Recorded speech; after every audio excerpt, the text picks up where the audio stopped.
So for this particular lesson, we will be talking about how to calculate for the molecular formula and of course the empirical formula. So we're going to fuse together the calculation to get empirical formula so that we will be able to get the molecular formula. This is a continuation of what we learned on how to get the molecular formula in the previous lesson. And so now we combine both in a lengthy calculation, but the steps are very similar. So we will be using the charts once again to be able to not miss a single step in order to calculate for the real formula, which is the molecular formula of our substance. So let's go ahead and read our problem. So it says caffeine has the following percent composition. The first one is carbon, so underline your element there with a composition of 49.48%. The second one is hydrogen, which is 5.19%. Then the third one is oxygen, which is 16.48%. And lastly, we have nitrogen, which is 28.85%. Its molecular mass, so this is another significant information that we're going to need later on. Its molecular mass is 194.19 grams per mole. So the question is, what is its molecular formula? Now remember that for us to get a molecular formula, we have to get the empirical formula. But since we don't have the empirical formula given in the problem, we only are given the percentages. It means that the very first step we need to do is we solve for the empirical formula. So using the same steps that we learned before, let's solve for the empirical formula now. So the first is we need to list down all the elements that are mentioned in the problem. So we have carbon, so we put only the symbol, so C. Second is hydrogen, so that's capital H. Then third is oxygen, so that's capital letter O. And the fourth one is nitrogen, so that's capital letter N. So we list all these symbols of the elements stated in the problem. The next one is we're going to get the mass. Of course, this is already the mass, not anymore the percentage, and we know that we assume a 100-gram sample, so whatever is the value of the percentages here will become the mass. So if it's 49.48% for carbon, then for carbon here, that becomes 49.48 grams. So we will just replace the percent symbol with a gram. We do the same for hydrogen, which is 5.19 grams. The third is oxygen, which is 16.48 grams. And lastly, nitrogen is 28.85 grams. And now we can readily solve for the mole, which again, the formula for that is mass divided by molar mass of the element that comes from the periodic table of elements. So mass first, which is this mass here. So that's 49.48 grams divided by the mass of carbon on the periodic table, which is 12.01 grams per mole. And we put the equal sign there. We do the same for hydrogen. So that's 5.19 grams over 1.01, which is the mass of hydrogen found on the periodic table. Then we put equals. Then for oxygen, that is 16.48 grams over oxygen's mass on the periodic table is around 16 grams per mole equals.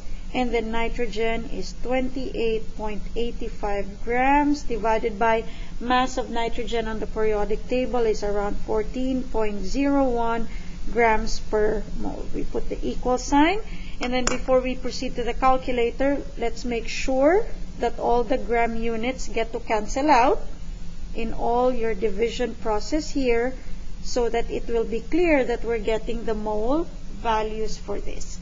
Once we're done canceling all the units, we're now ready to input that in the calculator. So the first one is 49.48 divided by 12.01 equals, so that's going to be, we're just going to get the first two decimal places. So that's 4.1, and then the second one will become a 2 because it is followed by a 9. So that's going to become a 4.12 mole. The second one will be 5.19 divided by 1.01. So we get the first two decimal places again. So that's 5.1, and then the 3 becomes a 4 because it's followed by an 8. So that's 5.14 mole. The third one is 16.48 divided by 16. So that's going to be equal to 1.03. That is already in two decimal places, so we don't have a problem there. And then the fourth one is 28.85 divided by 14.01 equals, so that's 2.2 decimal places, 0, and then the 5 becomes a 6 because of the 9 after it. So that's going to be 2.06 mole. Okay? Now we're done getting all the mole equivalent. So we now go to the next step. Divide all our mole answers here by the smallest mole. Which among the four is the smallest? The smallest is your 1.03 mole. So I'm going to put an asterisk there because that's my smallest. So I need to remind myself that that is my smallest. So for me not to be tricked by this step here, first I need to copy all my answers first. So copy first all your answers. So that's 4.12 mole, 5.14 mole, and then 1.03 mole, and then 2.06 mole. After I'm done copying all the answers, I put the division symbol there for every answer, and then I put at the bottom now the smallest. So the smallest is the one with the asterisk. My smallest is 1.03 mole. So I put 1.03 mole in all of the solutions here. And of course, because it's mole over mole, I should not forget to cancel the mole over mole. So all those units get to cancel out. So whatever I'm doing here becomes unitless. So there's no more unit that I'm going to expect for this division process. And once you're ready, we will now go to our calculator and let's divide what should be divided. So 4.12 divided by 1.03, that's equal to a whole number of 4. So that's just basically 4 there. The next one is 5.14 divided by 1.03. That's equal to 4.99. And we said if it's a 0.99, all we need to do is round it up to the next whole number and treat it like a whole number. So 4.99 is just rounded up to a 5 right away. Okay, so it's a whole number there. And then the next one is just 1.03 divided by itself, 1.03. So obviously the answer there will be 1. And the fourth one is 2.06 divided by 1.03. That's going to be equal to a whole number of 2. And then I observe that all my answers are all whole numbers. So that means I will skip the next part. I will skip everything there because I get all my answers to be whole numbers here. So basically the simplest whole number ratio are just 4, 5, 1, and 2. And so my final empirical formula answer is C4H5 and then O1, so that's just O, and then the N will have a subscript of 2, so that's N2. And now, once I am done getting the EF, I am going to use this to go and proceed to step number 2. Step number 2, meaning we're ready to solve for our molecular formula. Now, I need you to realize something here. If your process in getting the empirical formula was incorrect, it means that the inaccuracy in solving the rest of the problem will all be incorrect. Because if you get the wrong empirical formula, it is expected that when you use it for step 2, everything will be incorrect. So you have to be accurate and be very careful as you go through every step leading to the final empirical formula, because that's very important when we proceed to step 2. Now let's go ahead and proceed to step 2 here. So step 2 is solving for empirical formula in which it will follow the steps here. So what is the empirical formula? First that we need to do is put the empirical formula that we got from step 1 on this column here. So we'll just copy whatever we got there. So that's C4H5O-N2. So that's our empirical formula that came from our step 1. Next is we're going to calculate for the empirical mass. So empirical mass is the mass of our empirical formula. So that means that we have to use the periodic table of elements, atomic mass values of every element here. But before we do that, let's list first all the elements involved. So we have C, and then H, and then we have O, and then we have N. Okay? And then we put the quantity. How many C do we have? So there's 4, because that's the subscript 4. There are 5 for hydrogen, nothing for oxygen, that means 1, and then of course 2 for nitrogen.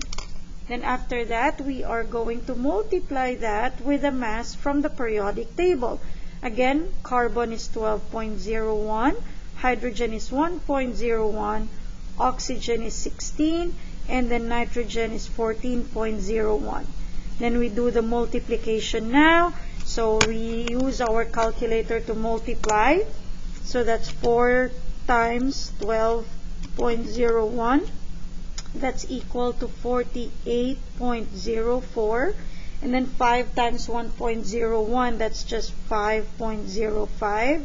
1 times 16, that is 16. And 2 times 14.01, that's, you can do that manually, that's 28.02. And then once we're done multiplying everything, we know that we need to add all of these values here. We need to add. So that's 48.04 here, plus 5.05, plus 16, plus 28.02 equals. So that's going to become, the total is 97.11 grams per mole. And that is our empirical mass here. Let's proceed to the next step. So once we get the empirical mass, again, be very careful when you calculate for the empirical mass. Do not ever ignore the subscripts of the empirical formula, because sometimes we assume that it's all one. No, it's not. If there are existing subscripts from the empirical formula, please do not forget to include that when you multiply it to the atomic mass on the periodic table, because this empirical mass is very important with the next step, which is getting the ratio. So ratio is molecular mass, which is found in the given, divided by empirical mass. So let's go back to the given, to the problem. What is the molecular mass? So let's go back to the problem. It's in the second sentence here. It says its molecular mass is 194.19 grams per mole. So this is what we will copy as our value at the top, at the numerator side for the ratio. So 194.19 grams per mole. Then we said divided by, so divide by the empirical mass here, which is 97.11 grams per mole. We put the equal sign there. And of course, it's grams per mole over grams per mole. We get a unitless answer for this part. And now we're ready to divide this on our calculator. So we have 194.19 divided by 97.11.